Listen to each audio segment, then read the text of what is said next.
basically things to consider during approaches.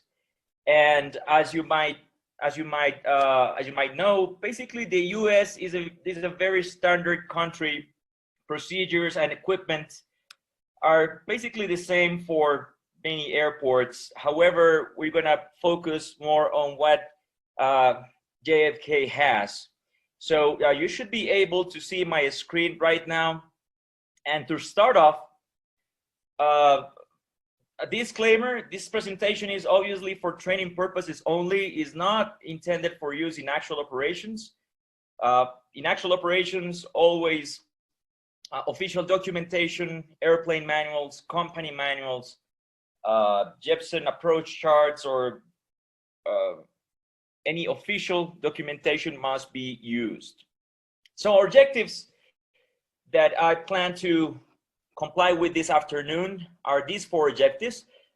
We're going to take a look at non-routine situations, because when flying into US, or basically flying any type of operation, when nothing happens, well, nothing happens basically. You come and go home, nothing happens.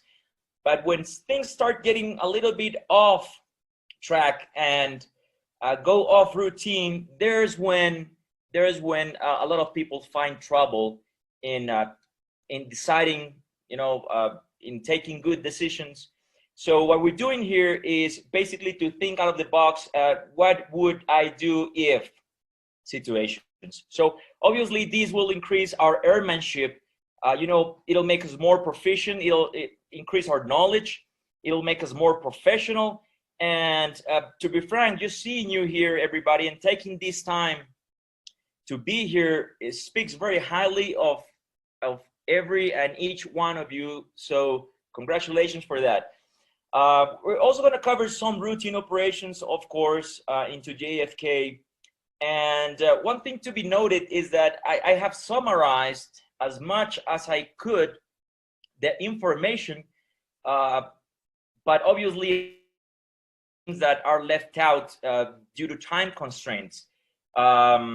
So hopefully there will be another opportunity to be in a classroom environment or any learning environment to go further deep into this information. Now, first of all, we're going to talk today about wake turbulence separation.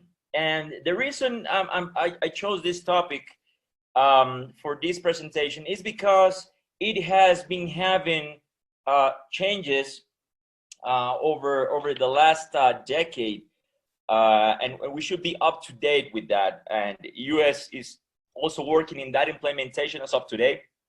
So, as you know, the standard wake turbulence separation has been traditionally a light, moderate, heavy wake turbulence category separation. However, everybody started noticing, especially with the introduction of the A380, that those 3 categories maybe were not as effective and maybe safe in some instances for the wide range of airplanes that we have today. So ICAO and Eurocontrol and the FAA started working on what it's called a recategorization. So we transitioned from light, moderate, heavy to a new concept, which is basically working with letters from A to I. This is a specific case for the FAA. Might be different some other place, but in the case of US, this is how it's going to work. And actually, it's working in some places right now. So we have 12 wake turbulence categories, and it goes from A, which is a super, and it goes all the way through I, which are the lower, small airplanes, single-engine aircraft, and so on. So one thing to notice here is that wake turbulence categories are no longer based on maximum gross takeoff weight, because you see, we don't have any certainty that a specific weight will yield a specific vortex behavior.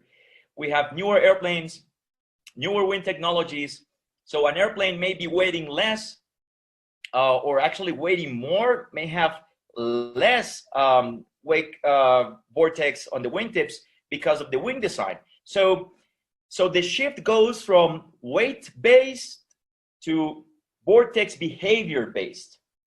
So, and this is a huge job that the industry is doing, because they had to analyze the wake vortex behavior of every aircraft, and basically based on that vortex behavior, classify that airplane in one of these 12 categories that you are seeing here.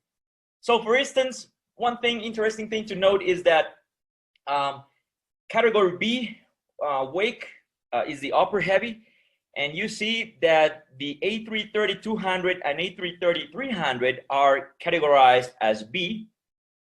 But then you have under category D, which is a non-pairwise heavy category, the A330-900.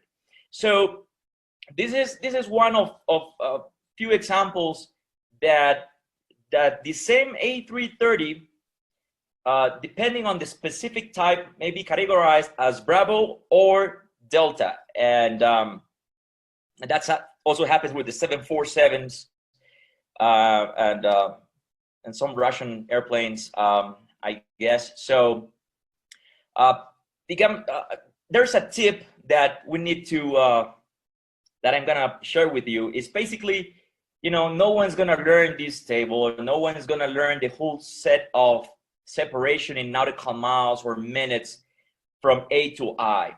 So what I recommend is that every one of you this afternoon, you are flying a specific airplane, you would just need to look what category are you in, the airplane you're flying, and you are the follower. And from that, you just have to learn the distances in separation in nautical miles and time from the other categories. So I know that I'm flying a A320, which is a category F airplane, an upper large. So I can, with that in mind, I can squeeze in the knowledge a little bit more.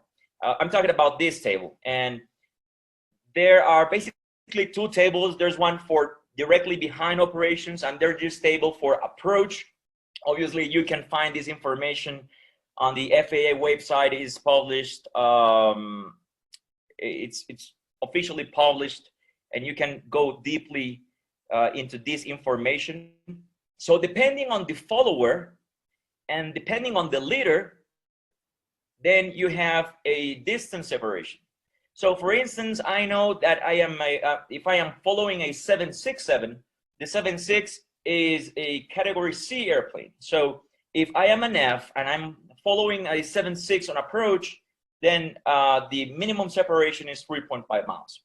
Whereas if I'm following a A330-900, then F behind and D airplane, the distance is 5 miles. So, well, it's more specific, it's safer, and it's also more efficient, because some separations are actually reduced because they figure that they didn't need too much separation as the earlier concept. So, talking about FAA concepts. So ATC will provide weight turbulence separation when required. That is, they will provide weight turbulence separation among all IFR aircraft. If you are flying into the US, you're gonna be flying IFR, of course, so you will be provided with weight turbulence separation. However, there is an exception to that rule.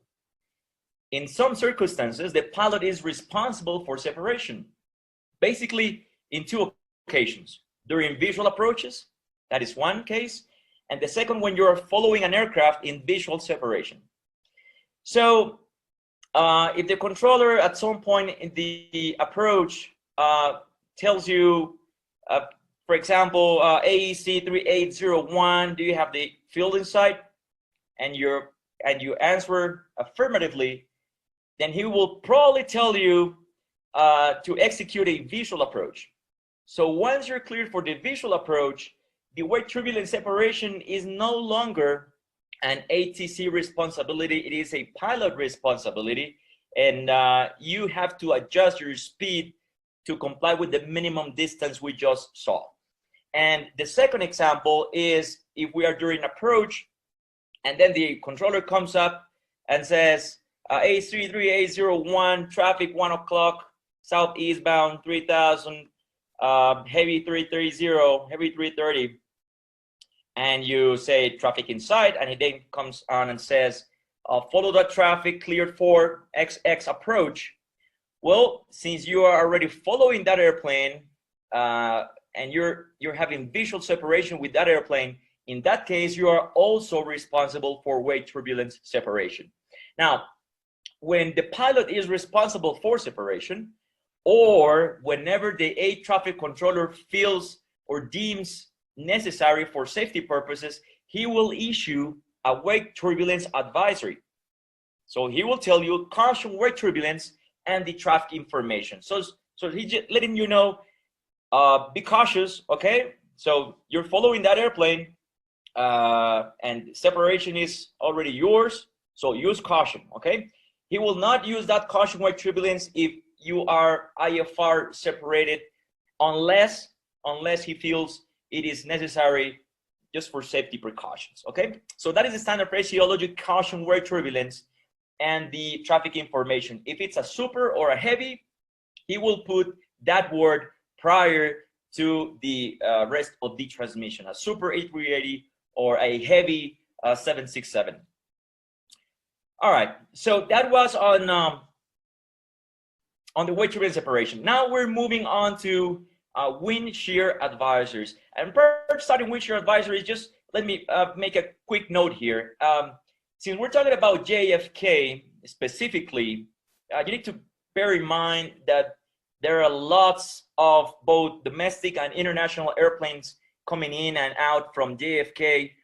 And of course, being New York, the type of airport is, you are expecting a high volume of heavy and super airplanes in that area. So that's why we brought up this wake turbulence subject, because there's a lot of wake turbulence issues going on in JFK because of the international operations, especially. Now, let's talk about wind shear advisories. We all know the story of an accident in New York, 1970, decade of the 70s, I guess. So New York has actually been in that black wind shear history list. So that's why we're gonna talk about wind shear this afternoon, FAA wind shear things. So the first thing, let me move this. So the first thing we need to note is that whenever the air traffic controller receives a wind shear alert, either from a pilot report or from an automated equipment, once he gets a wind shear alert from anybody, he will issue a wind shear advisory, okay? How is a wind shear advisory? He will state over the comms, low-level wind shear advisories are in effect, or microburst advisories in effect. He will obviously put that into the 80s, and once the 80s start broadcasting, he will stop issuing that alert over the frequency, because if a pilot says information Papa, and the controller says, and the controller knows that information Papa already has the low-level wind shear advisory, then the controller is no longer required to broadcast that over the frequency.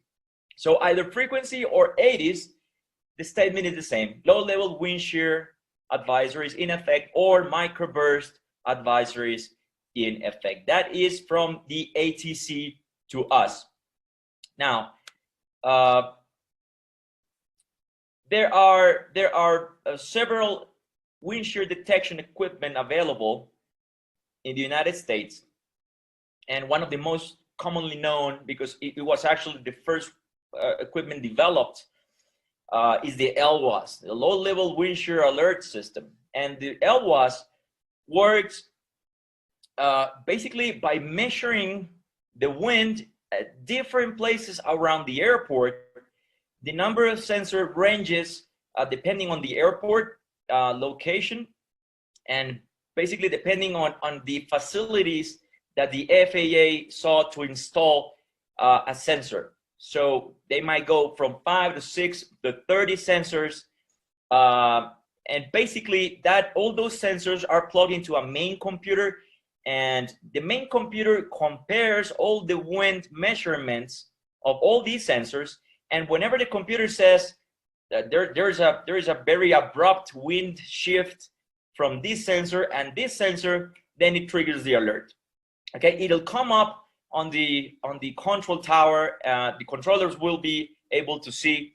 So depending on the LWAS equipment, this is how a wind shear alert will be issued to the pilot, and this alert will be issued on tower frequency. Okay, for example, wind shear alert, airport wind 180 at 15, north boundary wind 330 at 25.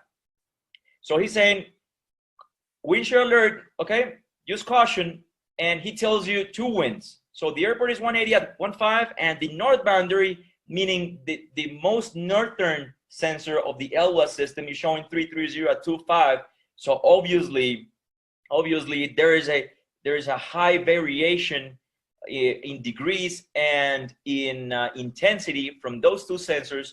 So there's where the wind shear alert comes.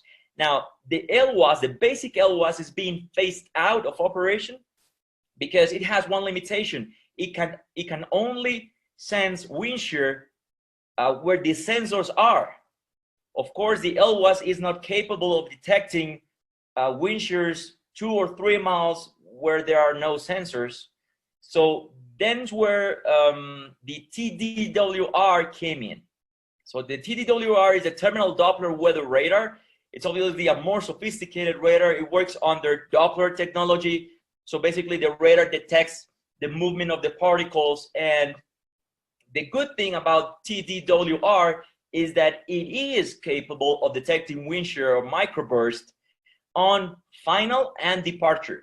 So that is a big enhancement in safety there, because with the TDWR, the controller will be able to tell us something like this: runway 17 arrival. He always says arrival or departure. Microburst alert, 40 knots loss, 3 mile final. So there you have it, boom, precise. So this airplane, that the airplane is arriving, knows that he or she will expect a loss of 40 knots on a 3 mile final. And that's a TDWR measurement, which is very accurate. It can also detect wind shear on departure, and they will issue also a wind shear alert for departure, like runway 17 departure, wind shear alert, 25 knots, 25 knot gain, 2 mile departure. So the controller will issue this. It's the pilot in command's decision what comes after. Okay, so the first golden rule of the wind shear is to avoid known wind shear. The wind shear escape maneuver is the last resort. So they are giving us this very valuable information. However, ultimately, who takes the decision whether to continue the approach or go around is the crew of that airplane. Now, newer LWAS equipment are capable of issuing these alerts as well. LWAS NE and LWAS RS, like more enhanced LWAS equipment, are capable of issuing arrival and departure wind shear as well. Just one note, JFK is equipped with LWAS, okay? LWAS, not TDWR. That's what's published. They've been trying to install TDWR for years, but up to what is published today on official information, it's still LWAS at JFK. Just to have that in mind.